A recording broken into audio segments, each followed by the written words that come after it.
Controlli rafforzati su strade e autostrade per il ponte del 1° maggio, in volo anche i droni per vigilare su eventuali assembramenti e spostamenti nelle seconde case. Elena Fusai. Anche gli argini del Po, presidiati dalle forze dell'ordine, da terra e dal cielo, vietati gli assembramenti, le feste e le grigliate che qualcuno potrebbe avere la tentazione di organizzare nella giornata dedicata ai lavoratori. Un runner corre da solo e sfugge ai controlli, qualcuno apre il suo casotto per dare da mangiare ai propri animali.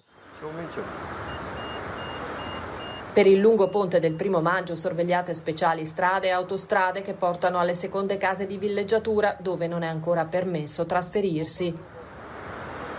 Da nord a sud in tutte le città rafforzata la vigilanza anche nelle stazioni ferroviarie. A Milano i posti di blocco e le pattuglie controllano le autocertificazioni di chi si sposta. Non siamo ancora nella fase 2, quando sarà possibile fare visita alle persone care, passeggiare e praticare attività sportive all'aperto. Soltanto da lunedì prossimo si allenteranno le maglie dei divieti imposti per il contenimento del coronavirus.